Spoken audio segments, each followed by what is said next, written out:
नमस्कार, मैं उपेंद्र चंद्र, आप सभी का स्वागत है महानंदी की इस ऑनलाइन प्लेटफॉर्म पर। आज हम देख लेते हैं कि इकोनॉमी में प्रोडक्शन से क्या क्या क्वेश्चन आता है। जैसे कि देखा जाए कि इकोनॉमी में किस चीज़ का उत्पादन होता है, तो वस्तु एवं सेवा का। वस्तु एवं सेवा बोल सकते हैं या गुड्स एंड सर्विस।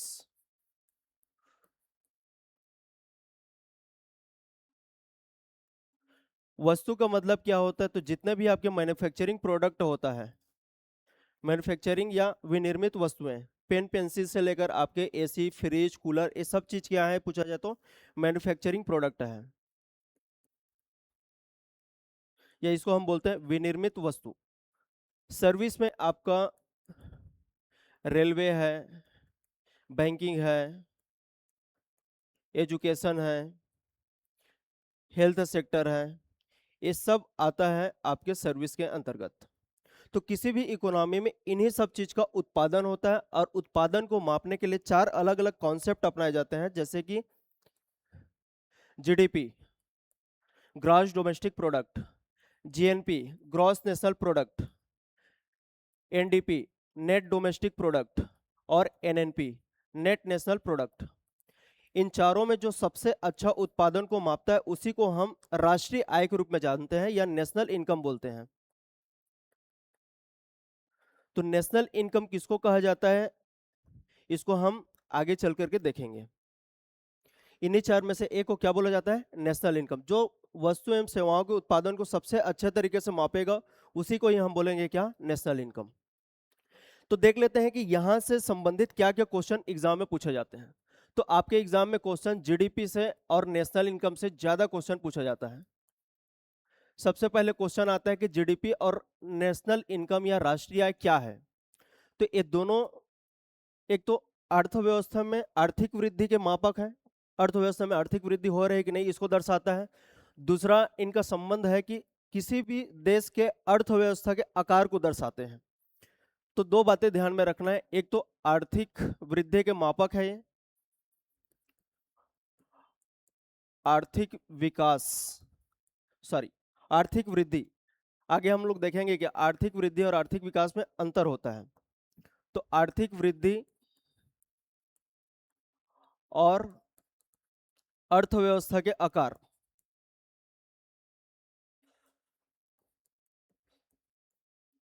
के आकार को दर्शाता है आपका जीडीपी और राष्ट्रीय आय।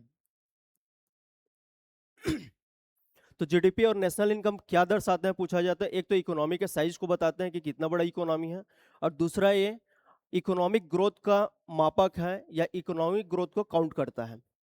एक बेसिक क्वेश्चन यहां से आता है। दूसरा क्वेश्चन आता है कि वित्तीय वर्ष का मतलब क्या होता है। वित्तीय वर्ष, जैसे कि हमारे लिए एक वर्ष कंप्लीट माना जाता है 1 जनवरी से लेकर 31 दिसंबर, लेकिन अर्थव्यवस्था के लिए वित्तीय वर्ष माना जाता है 1 अप्रैल से लेकर 31 मार्च। दूसरा क्वेश्चन आता है कि हमारे अर्थव्यवस्था के लिए या जीडीपी का बेस ईयर क्या है। बेस ईयर या आधार वर्ष क्या है। अभी बेस ईयर से कंटिन्यू क्वेश्चन पूछा जा रहा है, जैसे कि आपके मंडी इंस्पेक्टर में क्वेश्चन पूछा गया था कि सीपीआई का बेस ईयर क्या है। तो बेस ईयर वाले एक अलग से हम लोग टॉपिक करेंगे, जिसमें जितने भी आपके बेस ईयर हैं, चाहे अर्थव्यवस्था को हो, सीपीआई का हो, डब्ल्यूपीआई का हो, सबको कंबाइंड रूप से हम लोग एक बार अलग से चर्चा कर लेंगे, एक छोटा वीडियो बनेगा। तो बेस ईयर हमारे अर्थव्यवस्था के लिए क्या है पूछा जाए, तो पहले हमारे अर्थव्यवस्था के लिए बेस ईयर माना जाता था 2011-12, लेकिन अब इसको चेंज करके कर दिया गया है 2022-23। अब आपसे पूछा जाए कि हमारे इकोनॉमी के लिए आधार वर्ष या बेस ईयर क्या है पूछा जाए तो 2022-23। अगला क्वेश्चन यहां से आता है कि जीडीपी का डाटा रिलीज कौन करता है, क्वार्टरली डाटा रिलीज कौन करता है। क्योंकि जीडीपी का देखा जाए तो जो डाटा आता है वो क्वार्टरली आता है। क्वार्टरली का मतलब होता है कि एक वर्ष को 4 पार्ट में डिवाइड किया गया है, मतलब हर 3 माह में एक बार कितना उत्पादन हुआ उसका आंकड़ा आता है। तो जीडीपी का जो क्वार्टरली डाटा होता है, तो जीडीपी का क्वार्टरली डाटा कौन रिलीज करता है पूछा जाए तो NSO, national sample survey sorry, national statistical organisation या ऑफिस बोलते हैं इसको, एनएसओ।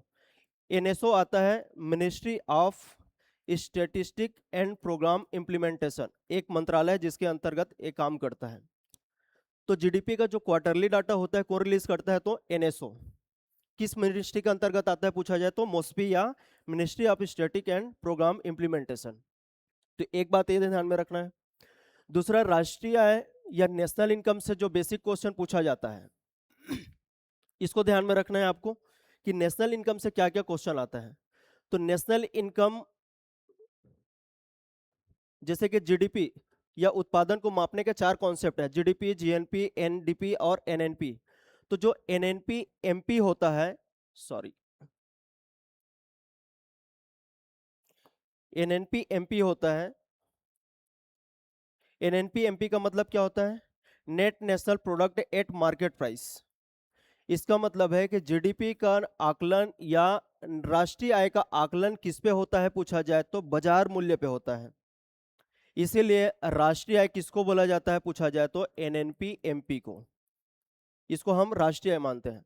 अभी कॉन्सेप्ट पूरा देखेंगे कि जीडीपी में और जीएनपी में क्या अंतर है, एनडीपी और एनएनपी में क्या अंतर है, सबको अलग से देखेंगे। तो एनएनपी एमपी का मतलब हो गया net national product at market price, बाजार मूल्य। तो बाजार मूल्य के आधार पर ही आपका राष्ट्रीय आय के साथ साथ जीडीपी का गणना होता है। तो दोनों क्वेश्चन आता है क्योंकि पीएससी में भी पूछा जा चुका है, और चूंकि इस बार एएसआई का एग्जाम पीएससी ले रहा है तो आप क्या करेंगे, पीएससी में जितने भी एग्जाम में क्वेश्चन पूछे गए हैं पिछले जितने भी एग्जाम हुए हैं उसमें, उन सबको आप क्वेश्चन सॉल्व कर लीजिए। जब तक आप प्रीवियस ईयर क्वेश्चन सॉल्व नहीं करेंगे तब तक आपका डायरेक्शन सेट नहीं होगा कि क्वेश्चन कैसे पूछा जाता है।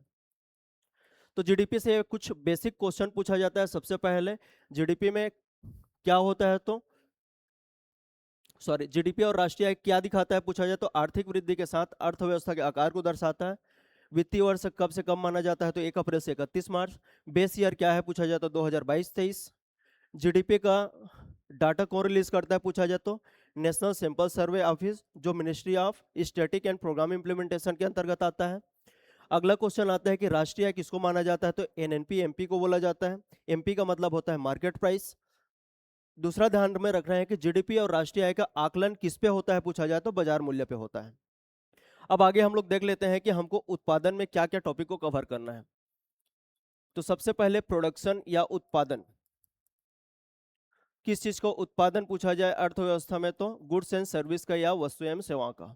और इसी को मापने के लिए चार अलग अलग कॉन्सेप्ट है, जीडीपी, जीएनपी, एनडीपी और एनएनपी। इसके अलावा कुछ अलग से और क्वेश्चन आता है जैसे कि जीडीपी एफसी क्या होता है, gross domestic product at factor cost. और एक जैसे कि मैंने बताया कि मार्केट प्राइस, तो GDP at market price, GDP MP. तो आगे चल के देखेंगे कि हम लोग जीडीपी एफसी और जीडीपी एमपी में अंतर क्या होता है। एक क्वेश्चन आता है यहां से कि रियल जीडीपी क्या होता है और नॉमिनल जीडीपी क्या होता है, real GDP and nominal GDP. सबको एक एक करके देखेंगे। सबसे पहले हम देख लेते हैं बेसिक कॉन्सेप्ट, प्रोडक्शन। प्रोडक्शन या उत्पादन, तो किसी भी अर्थव्यवस्था में किस चीज का उत्पादन होता है पूछा जाए तो गुड्स एंड सर्विस का या वस्तु एवं सेवा का। ठीक है, देखो, जितने भी एक वर्ष में, मतलब कि अर्थव्यवस्था के लिए एक वर्ष क्या माना जाता है, 1 अप्रैल से लेकर 31 मार्च। तो एक वर्ष के अंतर्गत जितने भी वस्तु एवं सेवाओं का उत्पादन होता है उसी का ही इसमें मॉनेटरी वैल्यू या मौद्रिक मूल्य, मौद्रिक मान निकाला जाता है। मौद्रिक मान, जैसे कि भारत में एक वर्ष में, मतलब एक वर्ष का मतलब हो गया 1 अप्रैल से 31 मार्च के बीच जितने भी वस्तु एवं सेवाओं का उत्पादन उसका हुआ है उसका हम रुपए में वैल्यू निकालेंगे। यदि अमेरिका में ये चीज को चेक करते तो वहां पे डॉलर में होता। तो किसी भी अर्थव्यवस्था में वस्तु एवं सेवाओं का उत्पादन होता है और उसका जो मौद्रिक मान निकाला जाता है उसी के आधार पर फिर जीडीपी का कैलकुलेशन किया जाता है। तो जैसे कि देखा जाए किसी भी अर्थव्यवस्था में उत्पादन करने के लिए किन किन की या किन किन कारक की जरूरत है। तो आपको ध्यान में रखना है कि उत्पादन के 4 कारक माने गए हैं। 4 फैक्टर ऑफ प्रोडक्शन। कारक का मतलब हो गया फैक्टर। ये 4 फैक्टर कौन कौन से हैं? तो सबसे पहला है भूमि, लैंड, पूंजी, कैपिटल, कैपिटल। तीसरा श्रम या लेबर, श्रमिक, लेबर। और एक होता है उत्पाद, उद्यमी, जो उत्पादन करता है, उद्यमी या एंटरप्रेन्योर।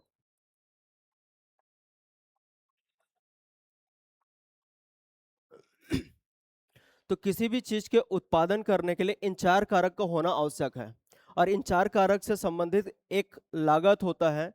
जैसे कि भूमि, भूमि अगर मान के चलो कि मेरे को कोई भी काम करना है, तो सबसे पहले मेरे पास एक एरिया होना चाहिए जहां पे मैं किसी भी चीज को उत्पादन करूंगा। चाहे कुछ भी चीज हो सकता है, चाहे मैं चेयर बनाने वाले कंपनी डालो, चाहे कूलर बनाने वाला, चाहे एसी बनाने वाला, कुछ भी काम करने जाऊंगा तो सबसे पहले मेरे को भूमि की आवश्यकता होगा ही होगा। इसका मतलब है कि उत्पादन के लिए ये 4 कारकों का होना जरूरी है। तो एग्जाम में आपके सिंपल क्वेश्चन आ सकता है कि उत्पादन के कितने कारक हैं, पूछा जाए तो 4। और ये 4 कारक कौन कौन से हैं पूछा जाए तो भूमि, पूंजी, श्रम और उद्यमी, लैंड, कैपिटल, लेबर और एंटरप्रेन्योर। और इससे संबंधित एक लागत होता है या इनकी एक इनकम माना जाता है। जैसे कि भूमि के लिए इनकम माना जाएगा रेंट, किराया। पूंजी के लिए उनका इनकम या लागत माना जाता है इंटरेस्ट, ब्याज।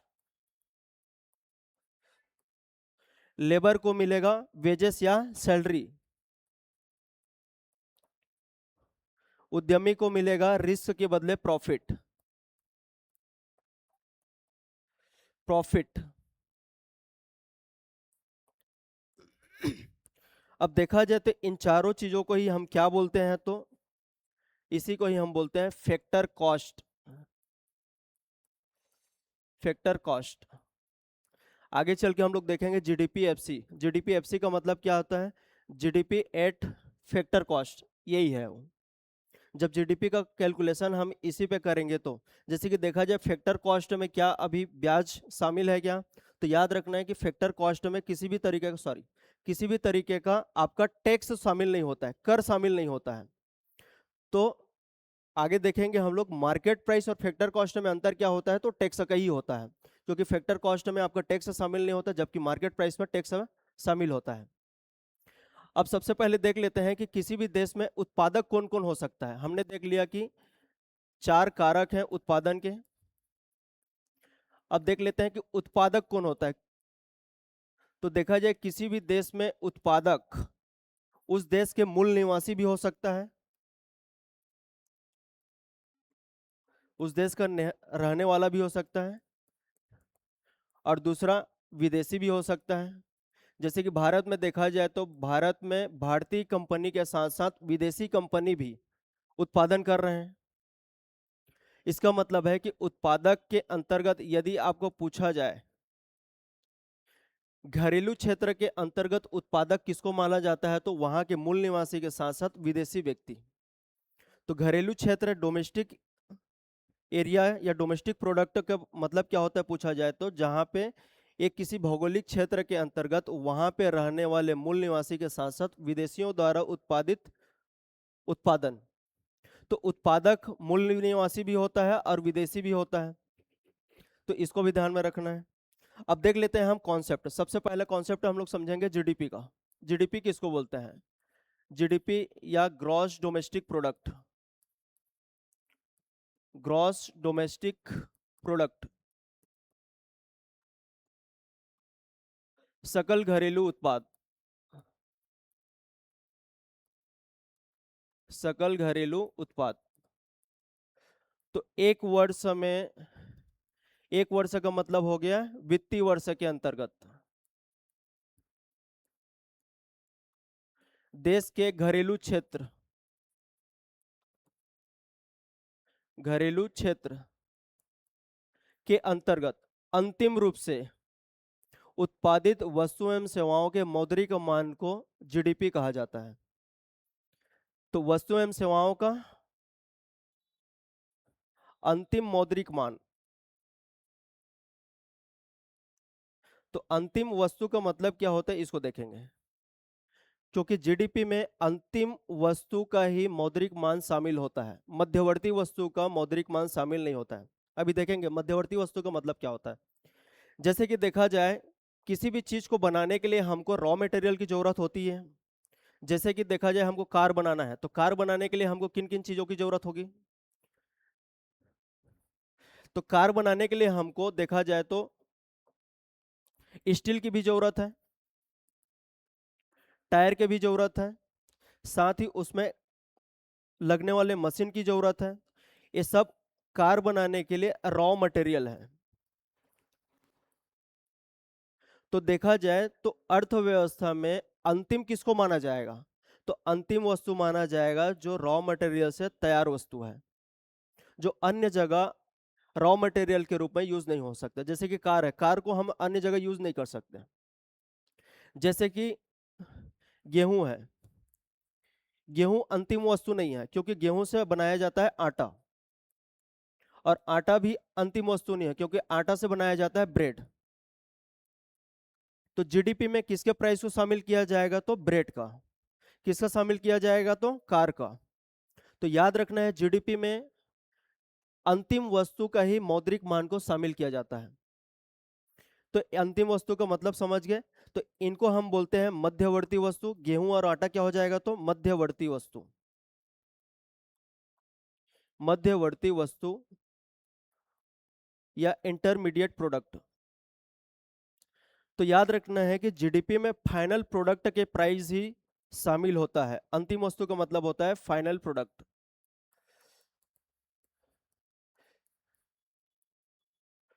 इसमें इंटरमीडिएरी गुड्स या मध्यवर्ती वस्तु के प्राइस को शामिल नहीं किया जाता है। घरेलू क्षेत्र का मतलब क्या होता है, घरेलू क्षेत्र का मतलब होता है, जैसे कि भारत है, भारत के भौगोलिक क्षेत्र के अंतर्गत जितने भी एरिया आता है उसको हम बोलते हैं घरेलू क्षेत्र। जैसे कि ये भारत है,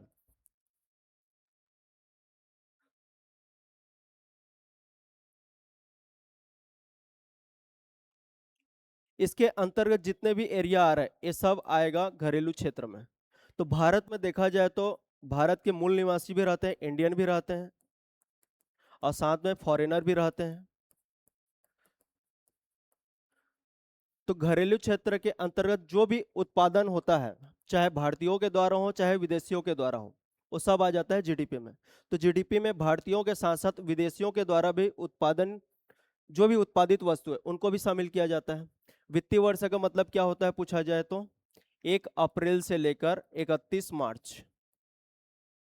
तो सिंपल से परिभाषा ध्यान में रखना है, सकल घरेलू उत्पाद कहता हूँ किसी भी देश के भौगोलिक क्षेत्र में एक वर्ष के अंतर्गत या एक वित्तीय वर्ष के अंतर्गत अंतिम रूप से उत्पादित वस्तु एवं सेवाओं के मौद्रिक मान को ही हम क्या बोलते हैं, जीडीपी। अब अगला कॉन्सेप्ट देख लेते हैं कि जीडीपी और जीएनपी में अंतर क्या होता है। GDP and GNP. डी का मतलब होता है डोमेस्टिक, ग्रॉस डोमेस्टिक प्रोडक्ट। क्योंकि जीडीपी और जीएनपी में दो ही चीज का अंतर है कि यहाँ पे ग्रॉस डोमेस्टिक प्रोडक्ट है, यहाँ पे ग्रॉस नेशनल प्रोडक्ट है। सकल घरेलू उत्पाद, सकल राष्ट्रीय उत्पाद।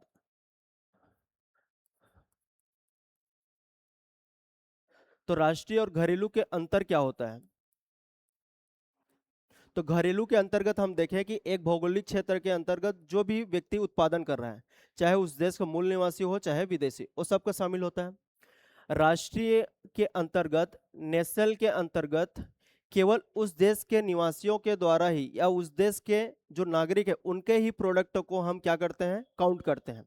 जैसे कि देखा जाए कि भारत के बहुत सारे नागरिक बाहर भी काम कर रहे हैं, अमेरिका में काम कर रहे हैं, यूएई में काम कर रहे हैं, ब्रिटेन में काम कर रहे हैं, यूरोप में काम कर रहे हैं। तो उनके द्वारा भी जो भी उत्पादन किया जा रहा है उसको जब हम शामिल करने लगे तो उसको हम बोलेंगे राष्ट्रीय उत्पाद, और साथ में विदेशियों के उत्पादन को उससे हटा दें। तो जीएनपी निकालने के लिए क्या करना पड़ता है? जीएनपी निकालने के लिए जीडीपी में ऐड करना पड़ता है net factor income from abroad. Net factor income from abroad,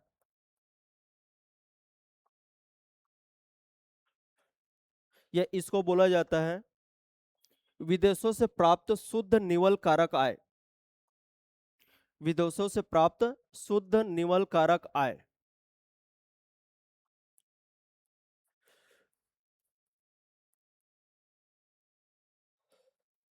प्राप्त शुद्ध निवल कारक आय।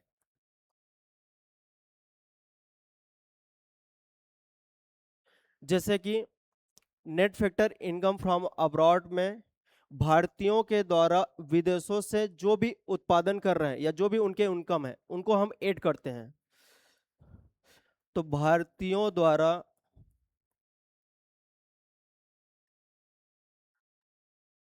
विदेशों से अर्जित आय, इसको हम प्लस कर देंगे और इसमें माइनस कर देंगे भारत में या भारत से विदेशियों के द्वारा प्राप्त आय। तो विदेशियों द्वारा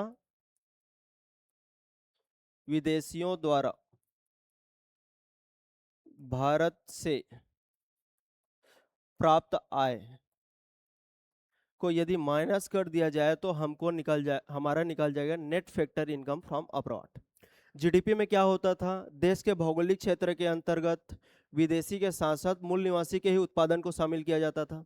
लेकिन जीएनपी ग्रॉस नेशनल प्रोडक्ट में केवल भारतीयों का ही उत्पादन शामिल हो रहा है, चाहे भारत में करे चाहे विदेश में। ठीक है, तो जैसे कि जीडीपी में हम क्या क्या प्लस कर रहे हैं net factor income from abroad में, तो भारतीयों द्वारा विदेशों से प्राप्त आय और विदेशों द्वारा भारत से प्राप्त आय को माइनस कर रहे हैं। इसका मतलब है कि जीएनपी केवल इंडियन के द्वारा किए गए प्रोडक्शन को दिखाता है, इंडियंस प्रोडक्शन या इंडियंस इनकम। ठीक है, केवल भारतीयों के द्वारा किया गया उत्पादन या एक वर्ष के अंतर्गत जो इनकम जनरेट हुआ है उसी को ही दर्शाता है आपका जीएनपी। इसका मतलब है जीडीपी से अच्छा कॉन्सेप्ट हो जाएगा जीएनपी।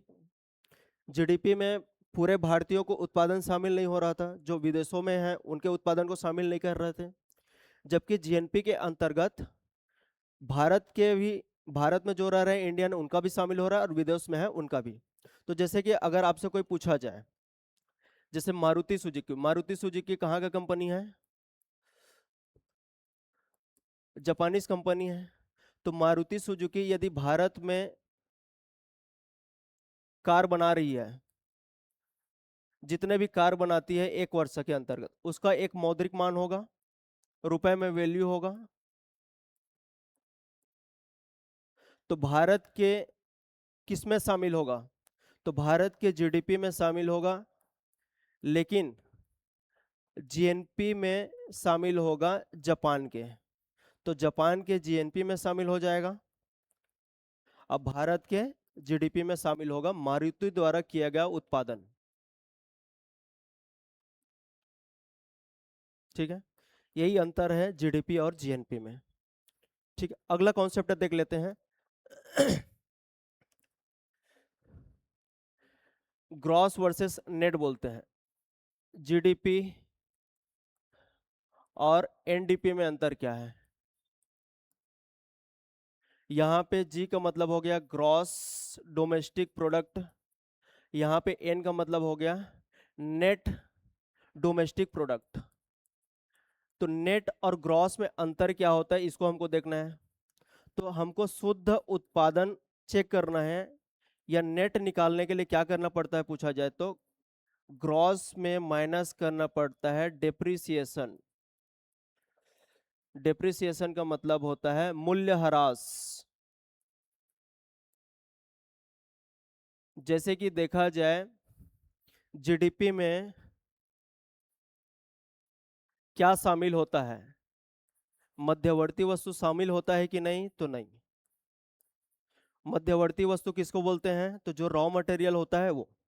तो जीडीपी में मध्यवर्ती वस्तु का मूल्य शामिल नहीं होता है। तो क्या इसमें शामिल होता है? तो इसमें अंतिम जो वस्तु होता है, अंतिम वस्तु का मौद्रिक मान, फाइनल प्रोडक्ट का ही मान शामिल होता है, अंतिम वस्तु। ठीक है। तो एक तो अंतिम वस्तु का मूल्य शामिल होता है, दूसरा शामिल होता है आपका मशीनों का। तो अंतिम वस्तु में दो चीजें आता है, एक उपभोग वस्तु, उपभोग वस्तु, उपभोग का मतलब होता है कंजम्पशन, जिसको हम कंज्यूम करते हैं, जैसे फाइनल प्रोडक्ट है उसी का ही हम उपभोग करेंगे। और दूसरा होता है मशीन। मशीन जैसे कि मान के चलिए किसी भी चीज के हम उत्पादन करने जाएंगे तो उसमें मशीनों का उपयोग होगा। अब मशीनों का जो लागत है उसको हम हर साल ऐड नहीं करेंगे, क्योंकि देखा जाए कि हर किसी चीज का एक लाइफ होता है। जैसे कि मान के चलिए किसान एक ट्रैक्टर लेता है, ट्रैक्टर मान के चलिए कि आपका 10 लाख का है। ठीक है। और इसका जो लाइफ है वो 20 साल का है, मतलब कि मान के चलो कि ट्रैक्टर 20 साल तक चलेगा। इसका मतलब है कि हर साल ये 50,000 रिड्यूस होगा, क्योंकि इसका प्राइस है 10 लाख। तो हर साल इसमें कितना माइनस होते जाएगा? 50,000। वैसी हम नेट निकालने के लिए क्या करते हैं, तो जो मशीनों का मूल्य ह्रास होता है हर साल उसको हम माइनस कर देते हैं, तो हमारा निकल के आ जाता है नेट। नेट या शुद्ध घरेलू उत्पाद। नेट डोमेस्टिक प्रोडक्ट का मतलब क्या होता है? शुद्ध घरेलू उत्पाद।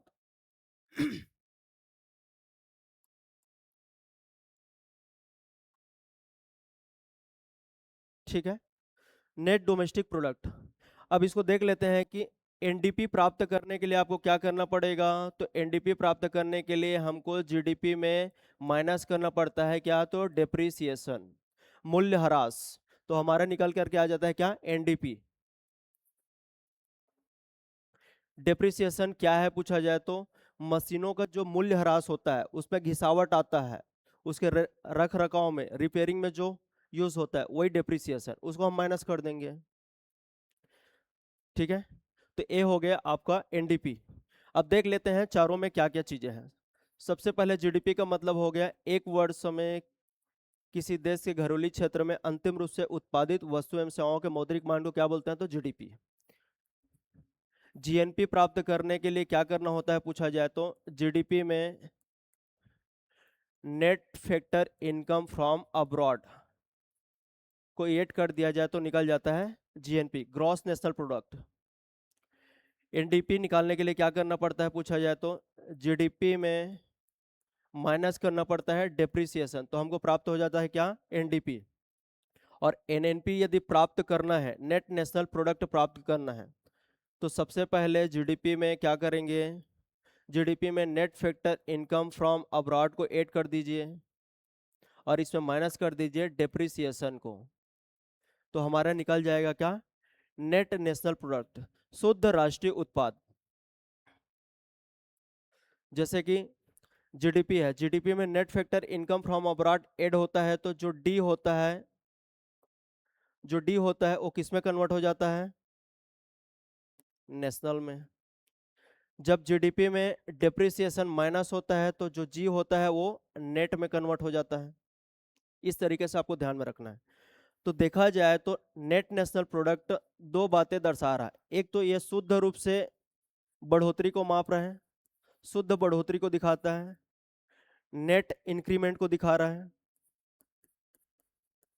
और दूसरा ये केवल भारतीयों के इनकम को या भारतीयों द्वारा उत्पादित वस्तु को दिखा रहा है, क्योंकि नेशनल है ये। केवल भारतीयों द्वारा किए गए उत्पादन को, द्वारा किए गए उत्पादन को दर्शा रहा है। इसका मतलब है कि इन चारों कॉन्सेप्ट में से सबसे बेहतर कॉन्सेप्ट क्या है पूछा जाए तो नेट नेशनल प्रोडक्ट। इसको ध्यान में रखना है। इसीलिए नेट नेशनल प्रोडक्ट ही को ही क्या बोला जाता है? तो राष्ट्रीय आय। नेट नेशनल प्रोडक्ट को ही क्या बोला जाता है? राष्ट्रीय आय या नेशनल इनकम। चूंकि नेशनल इनकम का गणना मार्केट या बाजार मूल्य पे होता है, इसीलिए राष्ट्रीय आय माना जाता है net national product at market price. ठीक है, तो ये मार्केट प्राइस क्या होता है? तो दो बातें हमको और देखना है, जैसे कि जीडीपी एफसी फैक्टर कॉस्ट और GDP MP, GDP MP, GDP at market price. तो फैक्टर कॉस्ट का मतलब क्या होता है? तो जैसे कि मैंने बताया था कि अर्थव्यवस्था के जो उत्पादन होते हैं, तो उत्पादन के चार कारक माने गए हैं, फोर फैक्टर ऑफ प्रोडक्शन। ये चार कारक कौन कौन है पूछा जाए तो? भूमि, पूंजी, कैपिटल, श्रमिक और उद्यमी, एंटरप्रेन्योर। ये चारों को बोला गया है फोर फैक्टर ऑफ प्रोडक्शन, उत्पादन के चार कारक। इसके आधार पर, इनके मूल्य के आधार पर, क्योंकि किसी भी वस्तु को बनाने के लिए चार चीजों की आवश्यकता होती है, इसके आधार पर यदि हम जीडीपी का गणना करें तो उसको हम बोलते हैं जीडीपी एफसी। जीडीपी एफसी में क्या शामिल नहीं होता है? तो यहाँ पे टैक्स इंक्लूड नहीं होता है, इसको ध्यान में रखना है। ठीक है, जीडीपी एमपी का मतलब क्या होता है? तो कोई भी वस्तु उत्पादित होने के बाद बाजार में जब बिकने के लिए जाती है तो सरकार क्या करती है? टैक्स लगाती है। क्या लगाती है? टैक्स। और वस्तुओं पे कैसा टैक्स लगता है? तो इनडायरेक्ट टैक्स। इनडायरेक्ट टैक्स जैसे कि जीएसटी। जीएसटी क्या है? तो अप्रत्यक्ष कर है, इनडायरेक्ट टैक्स है। लेकिन सरकार कुछ सब्सिडी भी देती है, तो यदि इनडायरेक्ट टैक्स में हम सब्सिडी को माइनस कर दें तो हमारा निकल करके आ जाता है net indirect tax. Net indirect tax, शुद्ध अप्रत्यक्ष कर। नेट इनडायरेक्ट टैक्स मतलब क्या हो गया? शुद्ध अप्रत्यक्ष कर या एनआईटी, नेट इनडायरेक्ट टैक्स। अब देखो, यदि मार्केट प्राइस निकालना है, जीडीपी एमपी निकालना है, सॉरी जीडीपी एमपी निकालना है, तो आपको क्या करना पड़ेगा? जीडीपी एफसी में, जीडीपी एफसी में ऐड करना होता है net indirect tax. Net indirect tax क्या होता है? तो अप्रत्यक्ष कर में यदि हम सब्सिडी माइनस कर दें तो नेट इनडायरेक्ट टैक्स आ जाता है। ठीक है, इसका मतलब है कि जीडीपी एमपी और जीडीपी एफसी में किसका अंतर है पूछा जाए तो नेट इनडायरेक्ट टैक्स का। जीडीपी एफसी में टैक्स इंक्लूड नहीं है, जबकि जीडीपी एमपी में टैक्स इंक्लूड है। और हमारे अर्थव्यवस्था का आकलन किस पे होता है, या जीडीपी का आकलन किस पे होता है पूछा जाए तो बाजार मूल्य पर, मार्केट प्राइस पर। किस पे होता है? बाजार मूल्य पर। जीडीपी का आकलन किस पे होता है? बाजार मूल्य पर, ना कि फैक्टर कॉस्ट पर। 2016 से पहले जीडीपी एफसी पे होता था, 2016 के बाद से कंटिन्यू हमारा जीडीपी का आकलन किस पे हो रहा है? बाजार मूल्य पे। 2016 से पहले होता था जीडीपी एफसी पे। ठीक है, अगला कॉन्सेप्ट देख लेते हैं कि रियल जीडीपी क्या होता है और नॉमिनल जीडीपी क्या होता है। Real GDP versus nominal GDP.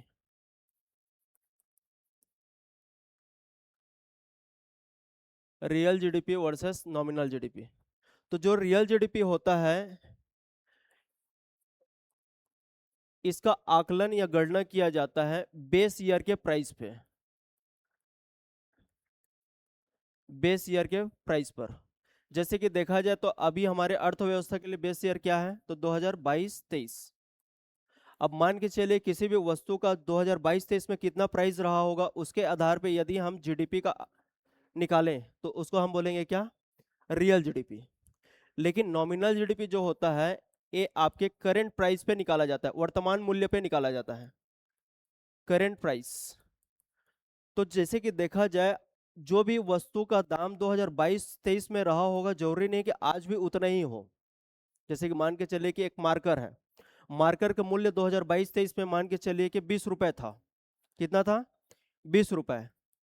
अब मान के चलिए कि आज वर्तमान में इसका मूल्य देखा जाए तो ये बढ़ करके हो गया है 30 रुपए। तो एक मार्कर के प्राइस था 2022-23 में 20 रुपए, आज कितना है पूछा जाए तो 30 रुपए। इसका मतलब है कि जो 2022-23 में मूल्य था, अभी के मूल्य से कितना अंतर आया, तो 10 रुपए का। इसका मतलब है कि उस समय से आज महंगाई कितना बढ़ गया है, 10 रुपए। तो रियल जीडीपी और नॉमिनल जीडीपी में अंतर क्या होता है पूछा जाए तो इन्फ्लेशन का अंतर होता है। इन्फ्लेशन या मुद्रास्फीति।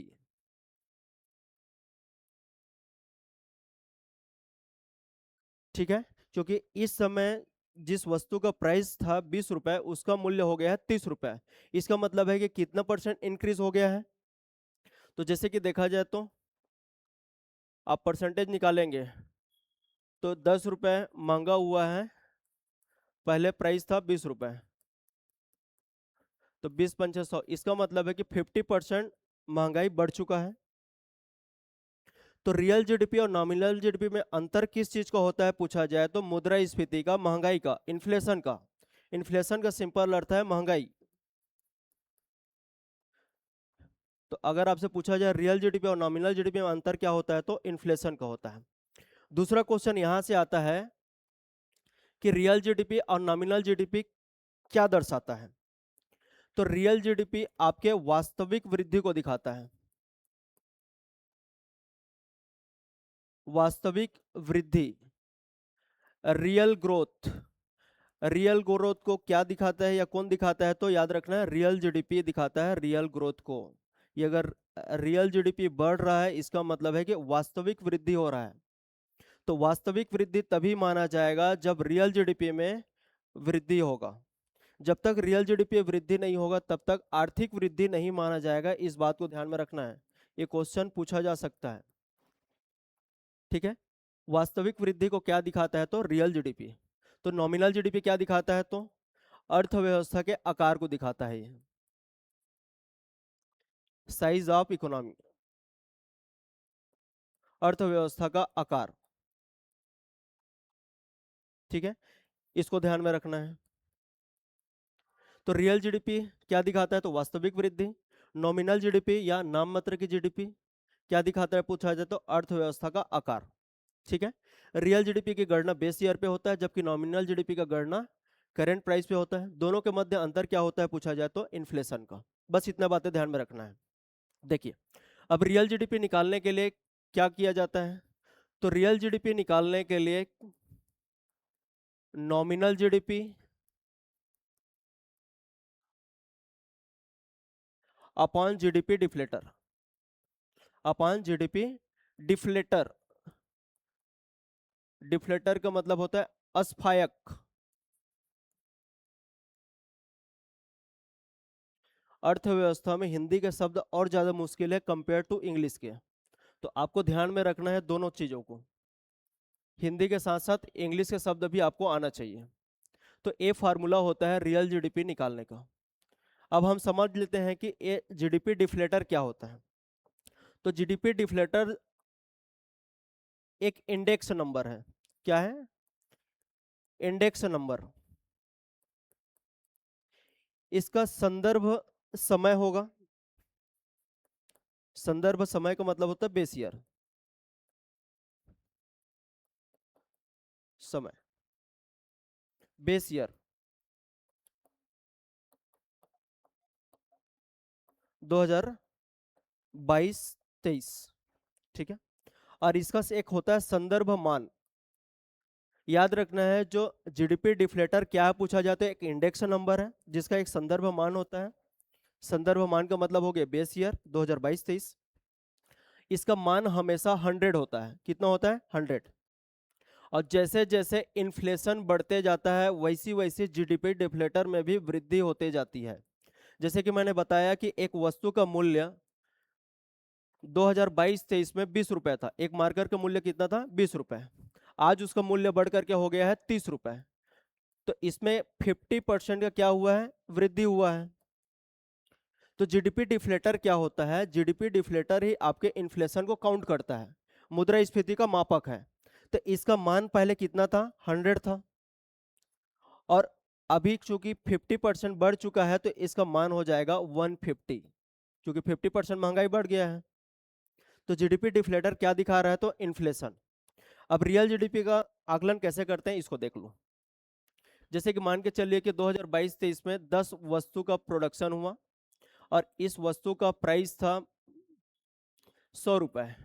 इसका मतलब है कि रियल जीडीपी कैसे निकाला जाता है या जीडीपी कैसे निकालते हैं, तो वस्तु कुल वस्तु का उत्पादन इनटू उसका प्राइस। तो 1000 का उत्पादन हुआ मान के चलिए, ठीक है। एक वस्तु था, सॉरी 10 वस्तु है और उसका मूल्य है 100 रुपए। लेकिन मान के चलिए कि इसका जो उत्पादन है आज भी 10 ही है, लेकिन मूल्य बढ़ करके हो गया है 1050। मतलब 50% इसमें इंक्रीज हो गया है क्या, मुद्रास्फीति, इन्फ्लेशन। तो आपका कुल जीडीपी कितना हो जाएगा, 1500 का। अब देख लीजिए रियल जीडीपी निकालना है, इसमें रियल जीडीपी का मतलब होता है जो वास्तविक वृद्धि को दिखाया। वास्तविक वृद्धि तभी माना जाएगा जब उत्पादन में वृद्धि होगा, या तो वास्तविक वृद्धि नहीं माना जाएगा।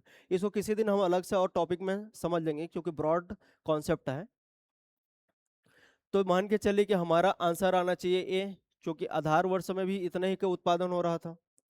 तो जैसे कि देखा जाए तो रियल जीडीपी निकालने के लिए नॉमिनल जीडीपी कितना है, तो 1500, क्योंकि आज के प्राइस में हम निकाल रहे हैं नॉमिनल जीडीपी। कितना इन्फ्लेशन बढ़ा, तो 50%। तो जीडीपी डिफ्लेटर का मान कितना होता है हमेशा, तो 100, उसमें 50 ऐड हो जाएगा तो 150 हो जाएगा। अब इसको हम जब कटाएंगे तो हमारा आंसर आ जाएगा निकल करके 1000। तो रियल जीडीपी कैसे निकाला जाता है, तो real GDP equal to nominal GDP upon GDP deflator into 100, इससे आ जाएगा। अब देख लेते हैं कि राष्ट्रीय आय से बेसिक क्वेश्चन क्या क्या आता है। नेशनल इनकम, तो नेशनल इनकम से बेसिक क्वेश्चन यही आता है कि नेशनल इनकम किसको माना जाता है, तो net national product at market price. इसका मतलब है कि नेशनल इनकम या राष्ट्रीय आय की गणना किस पे होता है, तो बाजार मूल्य पर, ठीक है।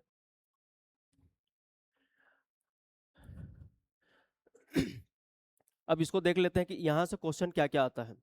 एक तो राष्ट्रीय आय की गणना पहली बार फर्स्ट टाइम किसने किया, अगर था पूछा जाए तो दादा भाई नौरोजी। दादा भाई नौरोजी के द्वारा पहली बार राष्ट्रीय आय की गणना किया गया था 1867-68 में। और दादा भाई नौरोजी ने बताया था कि उस समय देश का प्रति व्यक्ति आय PCI, per capita income, per capita income कैसे निकाला जाता है पूछा जाए तो पीसीआई निकाला जाता है नेशनल इनकम अपॉन पॉपुलेशन। अगर देश के नेशनल इनकम को, राष्ट्रीय आय को पॉपुलेशन से डिवाइड कर दिया जाए तो निकल करके आ जाता है क्या, रियल जीडीपी। तो पीसीआई इनटू पॉपुलेशन हम करेंगे तो राष्ट्रीय आय निकल के आ जाएगा, नेशनल इनकम निकल करके आ जाएगा। तो दादा भाई नौरोजी ने उस समय कहा था कि जो पीसीआई है, पर कैपिटा इनकम है, वो 20 रुपए है और देश का पॉपुलेशन उस समय था 17 करोड़, ठीक है। तो दादा भाई नौरोजी को श्रेय दिया जाता है कि पहली बार उन्होंने राष्ट्रीय आय का आकलन किया था, गणना किया था। साथ में ध्यान ध्यान में रखना है कि दादा भाई नौरोजी के एक बुक है the poverty and on British rule in India, un British, sorry, on British rule in India.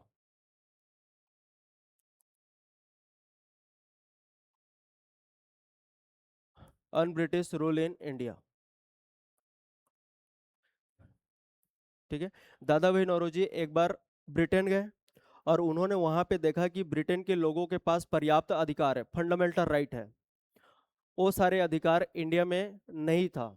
इसीलिए उन्होंने अपने बुक में कहा कि अन ब्रिटिश रूल इन इंडिया, जो ब्रिटेन में रूल है वो रूल कहाँ नहीं है, इंडिया में। वहाँ के लोगों के पास पर्याप्त आज़ादी है, प्रेस की स्वतंत्रता है, कुछ भी बोलने की आज़ादी है, लेकिन यहाँ पे इंडिया में वो सब आज़ादी नहीं था।